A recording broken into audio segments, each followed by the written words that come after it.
Welcome to episode 494 of the Brainy Business, Understanding the Psychology of Why People Buy. Today's episode is a conversation with Scott Miller about how you can shift from being a management mess to a leadership success. Ready? Let's get started.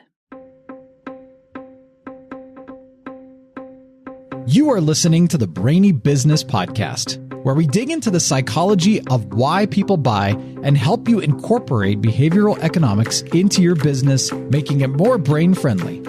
Now here's your host, Melina Palmer. Hello, everyone. My name is Melina Palmer, and I want to welcome you to the Brainy Business Podcast. If you work or have worked in most professional settings, from roles in a global corporation to entrepreneurship, you have likely heard that managers and leaders aren't the same thing. There are tons of articles, including one from the Harvard Business Review, which was originally published in 1977, that said, the difference between managers and leaders lies in the conceptions they hold deep in their psyches of chaos and order. Managers embrace process, seek stability and control, and instinctively try to resolve problems quickly, sometimes before they fully understand a problem's significance. Leaders, in contrast, tolerate chaos and lack of structure and are willing to delay closure in order to understand the issues more fully. In this way, the author argued, business leaders have much more in common with artists, scientists, and other creative thinkers than they do with managers. While there is, of course, some need for both in business, leaders are widely celebrated more than managers these days. The problem, of course, is that many of our natural tendencies lead most of us, especially early in our careers, to make many management mistakes instead of being the leaders our teams would crave. Enter Scott Miller, author of Management Mess to Leadership Success, which we are discussing in this refreshed episode that originally aired in October of 2019. Fun fact, Scott is one of the first guests I ever had on the show, nearly 70 episodes in, and he introduced me to my publisher within a few months of this episode airing. He has been on the show multiple other times to discuss some of his many books, and he is a truly awesome human. He will share more about himself and his background as we get into the show, but some highlights include that he currently serves as an advisor to Franklin Covey on their thought leadership strategy.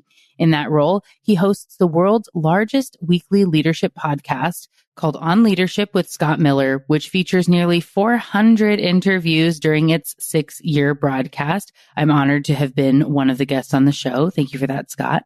He also hosts a second Franklin Covey sponsored podcast titled C-Suite Conversations with Scott Miller, which features interviews with the world's top executives. Scott's also the co-founder of the Gray Miller Agency, a speaking, literary, and talent agency that represents some of the world's foremost leaders, authors, and thinkers. And he's authored a leadership column for Inc., helmed Franklin Covey's book club series with world-renowned authors, and hosted the weekly iHeartRadio show Great Life, Great Career.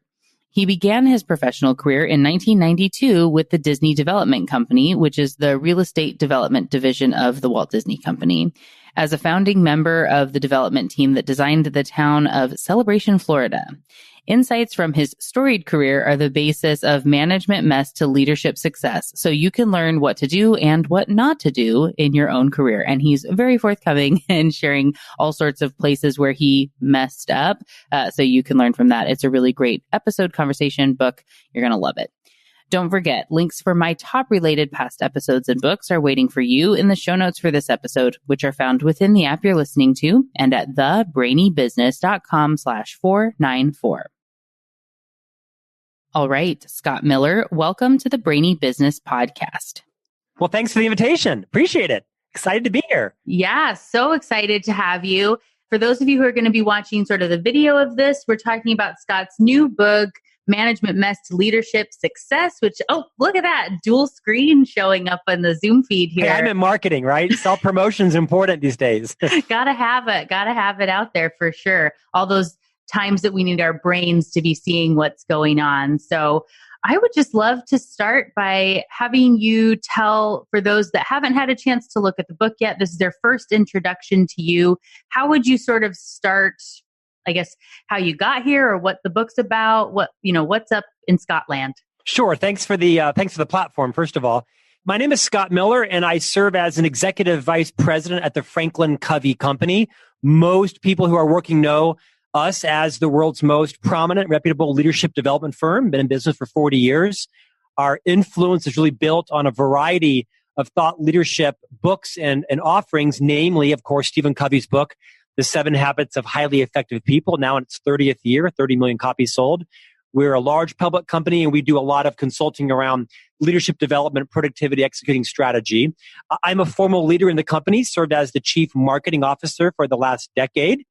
And so you'd think at this point, I'd know a lot about leadership and I'd be an expert. But the fact is that, common knowledge isn't always common practice, right? So yes. Of the hundreds and hundreds of business and leadership books written every year, I'd never had one that spoke squarely to me. So arrogantly, I kind of wrote my own, and I just kind of confessed all of my challenges, and I challenged some of the conventional wisdom around the fact that everyone should be a leader of people. I don't agree. The fact that leadership can be quite rewarding. I don't agree. Maybe in the long term, but not the short term. It's hard. So I wrote a very vulnerable, I think, relatable book around here's 30 challenges that every leader faces, not just in your career, but with your husband or spouse or partner or mother-in-law or Cub Scouts or whatever your passions are in life. And it's done extremely well because honestly, I think most leadership books are a little aspirational and lofty and academic. And this one's quite raw. I just kind of lay out a lot of my messes and some successes. I think it's short and digestible. And because of that, it's done extraordinarily well in the last 4 months. Absolutely. And the extraordinarily well in the last 4 months is when we spoke earlier this week, I believe it was. So it's already sold 25,000 copies. Right. In 4 months. And, in a big book usually will sell about 5,000 a year. So we're on track to hit about 100,000 the first year. I'm not a humble person. I'm trying to be more humble, but I am a very grateful person. Yes. And I am enormously grateful for those that have read it and emailed and blogged about it and the keynote requests coming in and people like you where you and I make a connection over it. So I'm excited to share some of my own learnings with your audience today. Absolutely. I let you know that I read the entire book on a flight just recently. I think this one I read on my way to Boston. And I was able to read it in one flight, like you're saying, very digestible. And I really appreciate, the way that the book is broken up, like you said, and you don't need, sure, I could write 100 pages on every single topic, but how about I just give you what you need to know about this? And then we'll move on, right? And so you've broken it into sort of, if you were to take, one task a day, you could read these 5 pages. And in a month, you've learned all this stuff about leadership, essentially. So you have it broken down into 30 concepts, everything from, and now I'm going to look, but about being humble, demonstrating humility, all the way to being grateful and holding regular one-on-ones, creating a vision. I mean, it's really diverse, and to you and to other people and all of this. And we have a lot of really cool concepts in the way they tie back to reciprocity, scarcity, episodes we've talked about here on the Brainy Business before that we're definitely going to get to. One of my favorite things about this book is I felt like when I was reading it, and so we had our first conversation earlier this week, like I said, but I felt like I knew you already. Like I know all these little tidbits about you and your life and your personality. And everybody says the same thing. Everyone says, I feel like I know you better than I do now. And there were so many when it started to get a little weighty, maybe just in the story, the drama of it, right? Yeah. Then there would be this comment about like, I think this is just unnatural, like eating broccoli without cheese sauce, and I'm, laughing as I'm on my flight while I'm reading my book, like a ridiculous person. Great. You know what? Mission accomplished then. Good.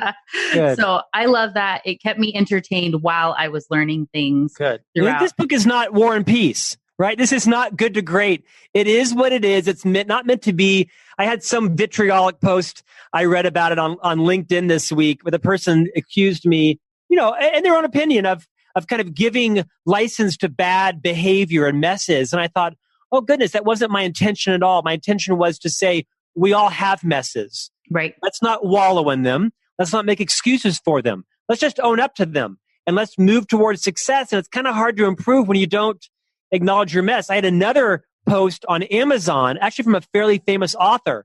And he said, which I love, a mess is a terrible thing to waste. And I love that because it's so true, right? Is how you learn is from recognizing when you've fallen down and being confident enough to confess it and talk about it. And I think that's my superpower. Absolutely. And you do it in a fun way, even where some of the stories are a little bit like, I'm actually glad I wasn't a fly on the wall for the meeting with the Salt Lake Tribune. It's like the first page 1 of the book. It comes straight into it. It does. I invited you to be a guest, even on, I read page 1 just as an overview and said, nope, you're in, this is happening. So, but I really like that you take all of that in, and we're working right now. So a big focus in this last quarter and moving forward for the Brainy business is on mindset and the way you look at things and how your own perspective is really framing your entire life experience, and the way that other people are interacting with you is in your own brain in a lot of ways what you're picking up on, because our subconscious is constantly scanning the environment and only letting a few things in. And so if you tell it to expect that people hate you or that it's difficult to be a leader or whatever these things are, it's going to pick up on what you tell it to focus on. Do you have any concepts from the book that you think really align with that? I know we talked about check your paradigms. Yeah, a lot. I'll try to keep it short because I think you've opened with what is the 11th challenge, check your paradigms. It probably should have been the first because, one of the great concepts that I think Dr. Covey popularized, one of his gifts to the world was this idea of really understanding your paradigms, right? Which are your belief systems. These are deeply inculcated in us by our parents, by our ministers, by our teachers, by our aunts, our neighbors from birth. All of us have got to understand we don't have complete paradigms by anything. We don't have all the facts. We have a set of glasses, metaphorical lenses, right? Where we have cataracts, where we see things based on how we were taught. Ourselves, the world around us, our companies, people of other races, the role of leadership. And so I think it's so important as leaders, as contributors, partners, spouses, friends, that we recognize you don't always have the full picture. You always have a little bit of a warped lens based on what you've been led to be is true about people who deeply ingrained it in you since birth. Some of it's helpful, some of it's not and damaging. Our parents tried their best. I think your parents have a disproportionate impact on us. And as a parent of 3 young boys, I'm horrified, right, about what I'm teaching my children, right? Am I passing on legacies that are not healthy? So I think that mature people are constantly kind of recalibrating, reassessing. Do I have the full picture? Do I see this accurately? How am I being jaundiced by what I've, been taught to be true? I was raised in a very Caucasian environment. Mm-hmm. Of course I'm biased. Of course I have prejudices, deeply ingrained. Some are surface. I've worked hard against them. I'm a white male in my 50s in an executive position that says a lot about me, right? I live in Utah, where this is not a very diverse state. Right. And so I have to work hard at challenging my paradigms. Yeah. And I did a series on the Brainy business on all of our biases. And so there's one on personal biases, which I'll make sure to link to in the show notes. But the way our brains are biased to think about ourselves versus thinking about the way we think about others and people like us versus people who aren't like us, this becomes an issue so we stereotype all the time. And it's not just in the most extreme examples and some of what you were talking about in your section there. But if you were to even say, like, I have a stereotype to think that women need an extra leg up. And so when I'm interviewing, it's just here in the back of my brain somewhere that if I'm interviewing someone for a position, I might be more biased toward the female and people that are marketers. I have an idea of somebody that's in marketing that, Scott, we as marketers have an opinion of marketing people that is very different than what other people think about us as a marketing, as a group, as you've potentially seen in your lifetime. Of course. Yeah. So those stereotypes serve us in a lot of ways. They help it so that our brains don't have to take on every single bit of information all the time, but knowing how they are impacting you is so important. And I love the examples that you give in the book. So we did talk a little bit about generosity, which I want to get into here. I really enjoyed, you also were talking about the scarcity mindset versus abundance mindset. And so I'm linking in the show notes to the episode on reciprocity, which is getting toward that generosity space. And then on scarcity are linked for listeners that want to learn more about those concepts. But can you tell us about how those really play out in a leadership space? Yeah, definitely. Challenge 2 is to think abundantly. And I wrote it up front because I think it is fundamental to being an asset or a liability, right? A tax in our lives. Again, I'll go back. Dr. Covey, who had a profound impact on me, passed away about 7 years ago. He talked about how there's two types of mindsets, a scarce mindset and an abundance mindset.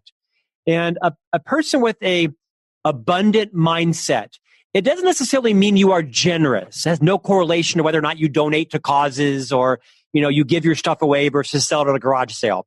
It has to do with a belief system, a mindset that fundamentally you believe that there is enough to go around. Enough food, enough paper clips, enough budget, enough fame, enough credit, enough time and attention. And I share a fairly sobering story in the book.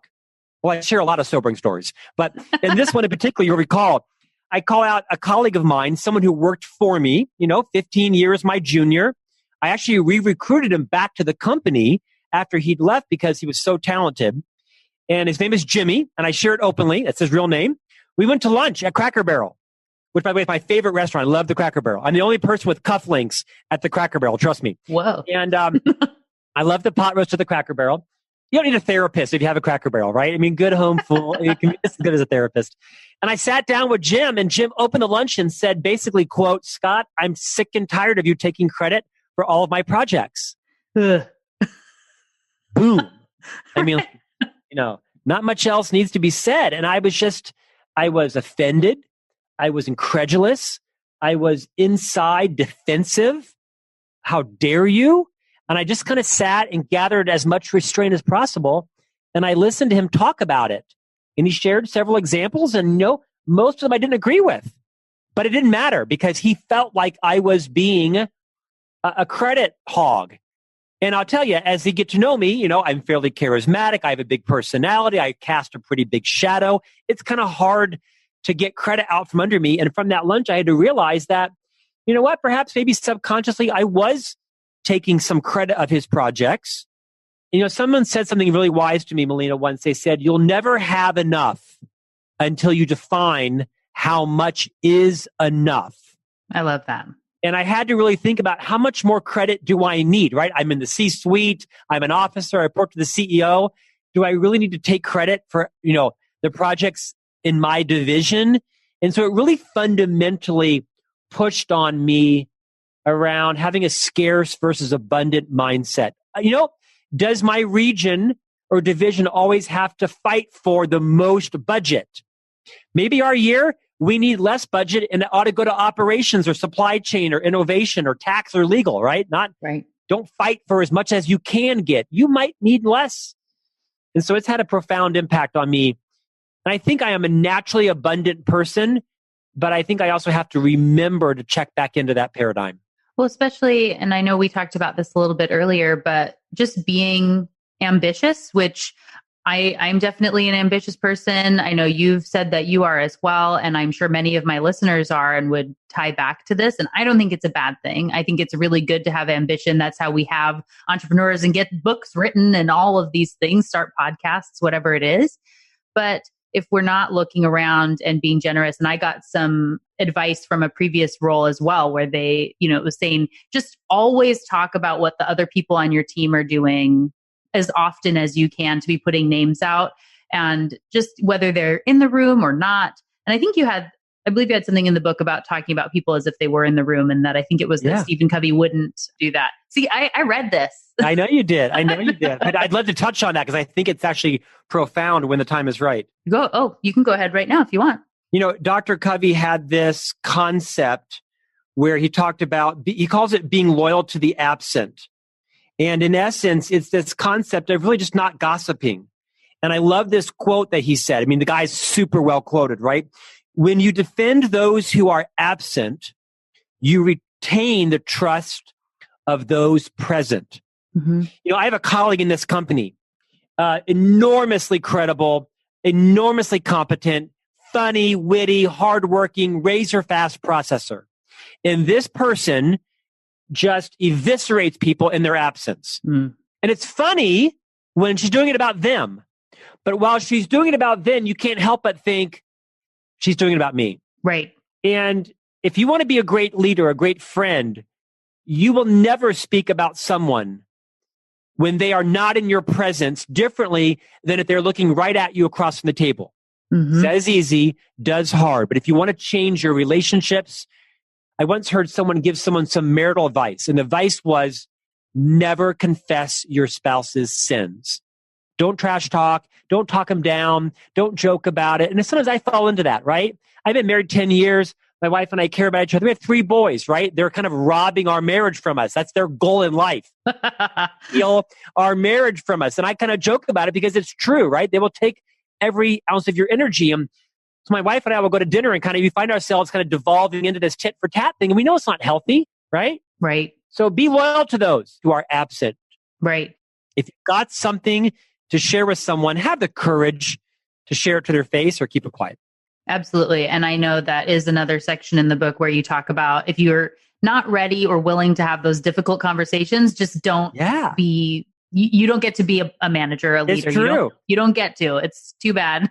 And those are hard, but you have to have them. And people, when you have them in the right way, this is where I was thinking a lot about framing and this discussing the undiscussable. And so if you frame the conversation in the wrong way, you can just derail everything before you even get there. But if you put some thought in and have a proper frame into the conversation, the way you ask a question, think about how they would want to be treated, even besides how you would want to be treated. And like you've said, you've had a lot of people have very frank conversations or statements with you over the years. And I think a lot of that is being open to feedback, that you're willing to hear it and not flip the table over, even if you're hurt or it's hard to hear in the moment. And it takes a lot to be open enough that people are willing to have those conversations with you. And some of that comes with being willing to have conversations with them. And if you say you're open for feedback, be ready to actually receive it and know that that doesn't mean you're just going to get good feedback. And that is actually a positive thing, I would say. Nobody's getting it right 100% of the time. We're all a semi, management mess or life mess or marketing mess. I know there are some series in your books maybe coming soon. We'll see. But we have all of this parenting failures, things that we wish we hadn't done.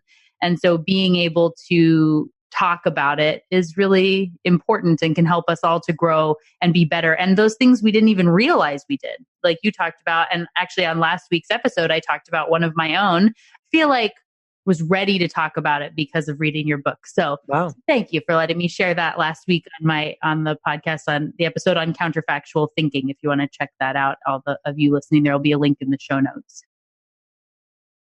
Before we move on, there's one other topic I really, really want to talk about with you, which is key in the book. It's really how you round it out. And it's a big focus. Actually, I'm going to be talking about goals on next week's episode.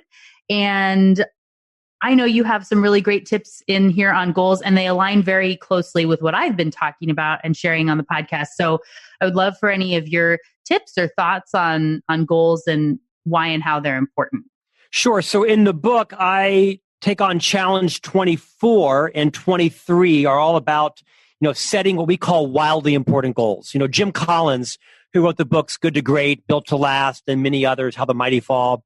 He's a good friend of ours. He's an influencer in our company. And he's had a big impact on us. In his book, Good to Great, he coined the phrase BHAGs, right? Big, hairy, audacious goals. And we have a book and an offering that's aligned to what we call WIGs, wildly important goals. Same kind of concept. And that as leaders in organizations, you need to be very deliberate and articulate about elevating some goals over others. Everyone's got a whirlwind. We call that your day job. But above that, as a leader, you have to make sure your team members understand what are your top 1 or 2 or at the most 3 wildly important goals, not just merely important, that if these don't happen, nothing else matters. And so part of a leader's challenge they face is to deliberately elevate, articulate, and put emphasis on through funding, incentives, clarity, rewards, communication, you name it, around these things that are extraordinarily important. So in our personal lives too. And that's a great concept. But I think what's more valuable than just elevating your goals is then to define them.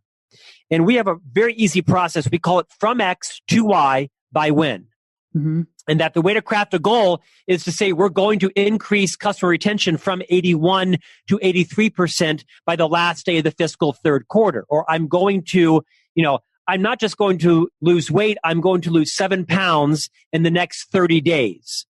And then you have lead and lag measures, right? And a lead measure might be, I'm going to walk every night for exactly 24 minutes, or I'm going to decrease my calories. You get the point, right? There's some lead measures and some lag measures. And lag measures you can't influence. They're kind of rear view mirror. They're important to see, important to know, but you can't influence them. Mm-hmm. You can't influence lead measures. So the first big idea is elevate wildly important goals. Speak to them, reward to them, and align to them. Second, craft them from X to Y by when, and understand the difference between lead and lag measures. And then lastly, I write challenge 24 is to align your actions with the goals. If you're a leader, don't just announce that we're going to increase customer retention by 2 points in the next 90 days. Say, and here's what I'm going to do about it. Because in order to accomplish a wildly important goal, you have to either learn something new or do something different. Mm-hmm. You can't just ask your team members to do it. You have to say, and to increase customer retention, I am going to leave the safety of my office and go out and visit 7 clients in the next 10 days. It's a little scary for me. It's not my talent. I'm taking the head of sales with me, but I'm going to go out and do that. Here's what I'm doing. Let's talk about what you're going to do differently as well. Just modeling what you want to see in your people. Right. I know one of the things that I always used to say and I've heard a lot from others as well is, once you start getting totally sick of hearing yourself saying the same exact thing over and over, other people are maybe just starting to get it. Totally true. Yep. Absolutely. Yep. It's very true. I mean, I think I write about it in the book, right? Is once you're totally sick, you're halfway there. Right. That's not meant to patronize or anybody else, or they're less intelligent.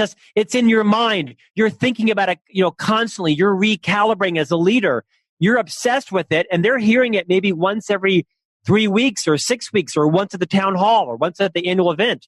You got to keep honing it in and repeating it to the point of ad nauseum. Exactly. And you think that you ask somebody for something once. I would say, I know I have a lot of entrepreneurs or small business owners that listen to the podcast. And even you think you put out the sales call or you send the one email and you think, or even, somebody who's looking to pitch a book or to do something and you send it out once and you don't hear anything, or you get I'll follow up with you later. My friend Nikki Roush says, no response doesn't mean no, for one thing. Right. And then knowing people are really busy. And so you have to follow up. You think that if you send it once or you talk with them at a networking event, that you must be top of mind or they hate me, right? You write this story in your brain. Well, our brains lie to us, right? Our brains, lie to us. I love your example. I'll have people that will be interviewing for a job and they'll call me and say, they said they would call back in 2 days. I'm like, yeah, they said that.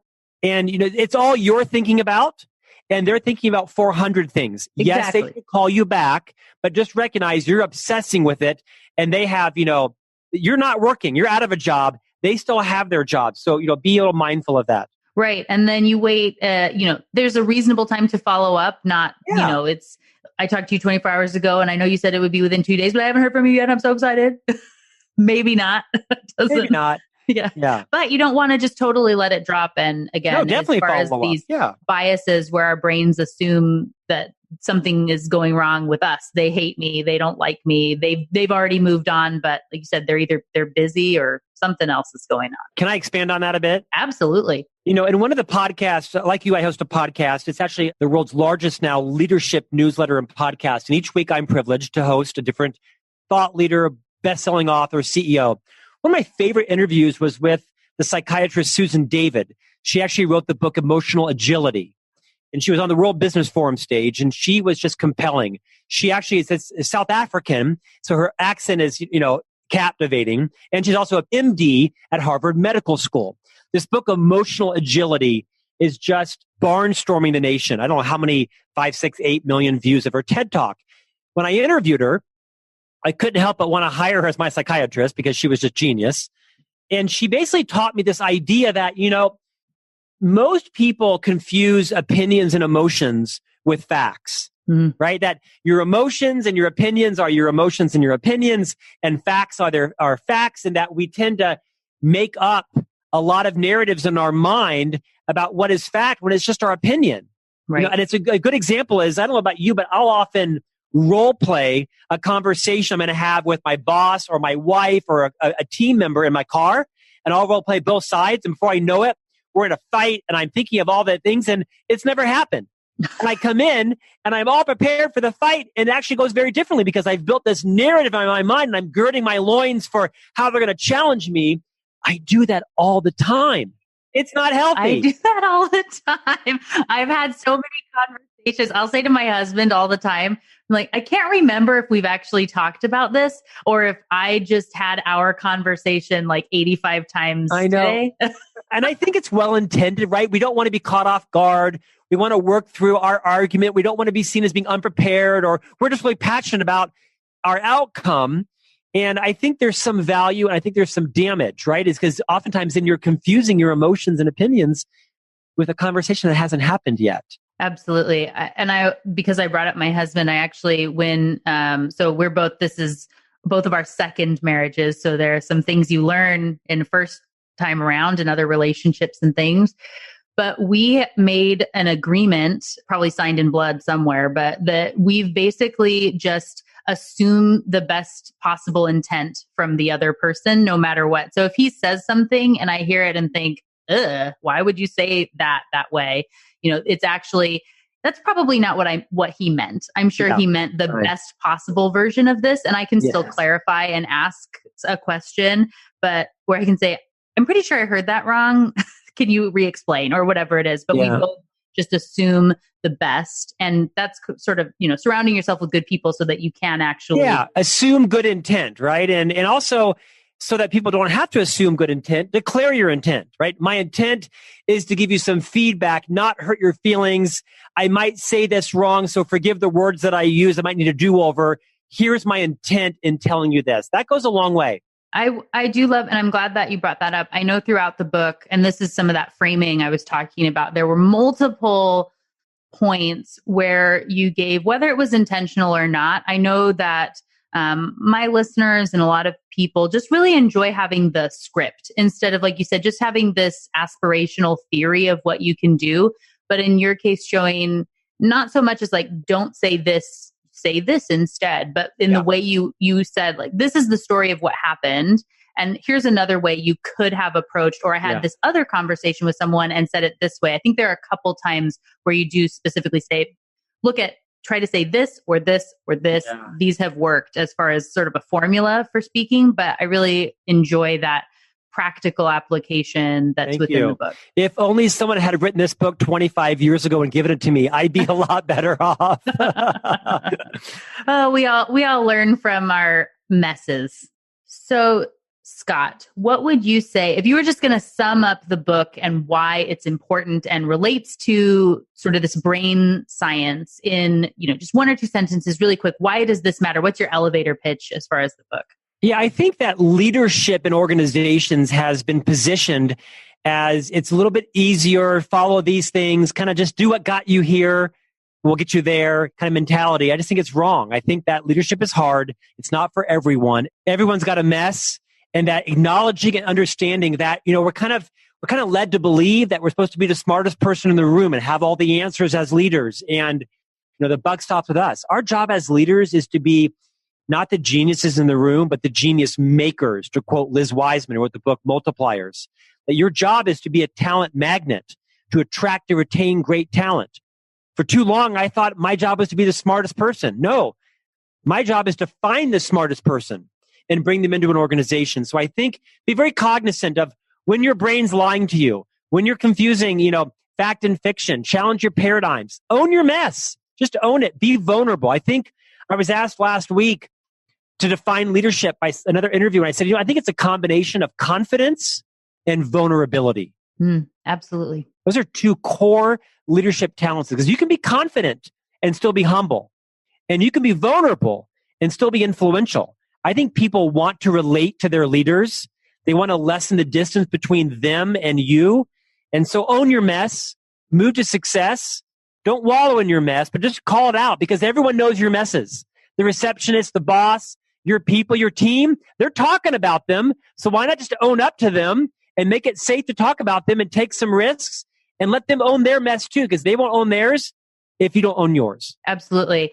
And I would say too, that definitely ties back for all the brands on social media and whatnot. Now in a world where everybody can see everybody else's dirty laundry and we're talking about it and you see it everywhere, the brands that come in and say, hey, thanks for letting us know we've made a change, we saw this, or they can kind of make fun of themselves.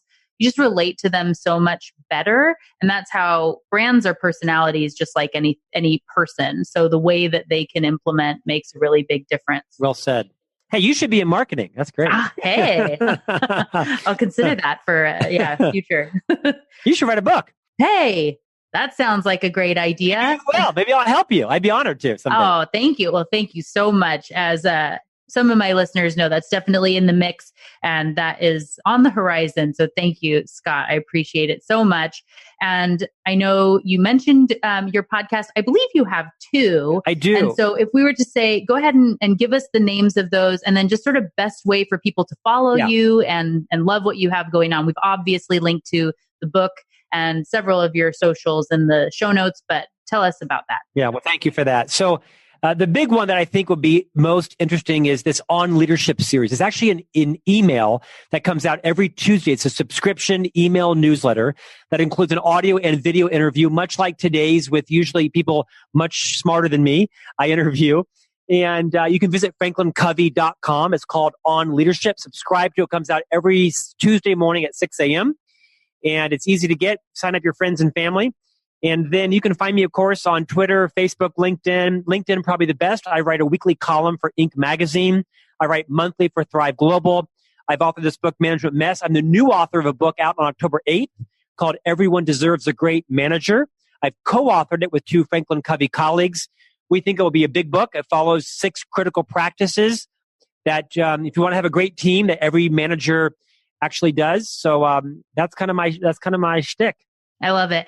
And I think as you were saying all of that, that's one of the things I've talked about a little bit too, is just, busy is a mindset thing as well, right? And a place where we can get kind of sucked into not having enough time if we have our mindset wrong. You accomplish so many things, right? In so many places. You have your 2 podcasts and books coming out and too much. You can, but having that abundant, there's enough time, there's enough capacity. I can make this happen. I think has helped you immensely in what you've already done. And I think also by having so many balls, I've realized I've had too many balls. So I'm actually going to end. I host a weekly radio program on iHeartRadio called Great Life, Great Career. It's been very popular. I've been quite pleased with it. It was ready for syndication. And I just realized I was kind of spreading myself too thin. I want to speak and write more. I want to focus on the main On Leadership podcast. I'm actually letting the radio program go. Maybe I'll regret it. Maybe I won't. But I want to stop doing a lot of things at B level and do more things at A level. And it kind of took me doing some things at B level to recognize that. Absolutely. It's not one of your wigs at this point. It's not one of my wigs. Well said. All right. Well, on that, I will say thank you so much, Scott, for joining us here today. My honor. And there will be links in the show notes, of course. So have a wonderful day. You too as well. So, what got your brain buzzing as you learned from Scott today? For me, as I mentioned in the introduction, Scott is someone who holds a special place in my heart and my own story. He has been so kind to me over the years, and I'm very grateful to him, both for joining me on the show as one of the very first guests. It was a solo show before he, Nir Eyal, and Roger Dooley came on as some of those first guests. And yes, I'm incredibly lucky that these 3 amazing people all pitched me at the same time and inspired me to try out a new format. And if you would like to hear more about this story and others, please do check out episode 500 when it comes out in just a couple weeks, as I will be sharing more of the story of the Brainy Business and how it's shifted in these 7 years and 500 episodes. That is absolutely nuts, by the way. It's really hard to wrap my head around, but I am so fortunate for guests like Scott and listeners like you. Thank you for being here. I appreciate you, whether this is your first episode or you've been around for the almost 500 we've done so far. It means a lot. And yeah, just thank you for everyone over the years. In addition to this being a good time to refresh this episode for that nostalgia factor with the milestone coming up, I also chose to refresh this one today because of my guest on the next brand new episode, which is Willie Peterson, who's going to be discussing his book, Leadership, The Inside Story, Time-Tested Prescriptions for Those Who Seek to Lead. It is a great extension of the leadership conversation with another person who has a fascinating career. After working as a lawyer, Willie turned to industry and served as CEO of multi-billion-dollar businesses such as Lever Brothers Food Division, Seagram USA, Tropicana, and Sterling Winthrop's Consumer Health Group. And he now teaches on strategy and leadership at Columbia Business School. Yes, it is a fascinating conversation, and you don't want to miss it. If you aren't yet subscribed to the Brainy Business podcast, now is a great time to do so. There are links in the show notes to make it easy for you, as well as links to my top related past episodes and books, including Management Mess to Leadership Success, ways to get in touch with Scott and myself, and more. It's all waiting for you in the app you're listening to and at thebrainybusiness.com/494. And just like that, episode 494 with Scott Miller is done. Join me Friday for a brand new episode with Willie Peterson, author of Leadership, The Inside Story. It's going to be a lot of fun. You don't want to miss it. Until then, thanks again for listening and learning with me. And remember to be thoughtful. Thank you for listening to the Brainy Business Podcast.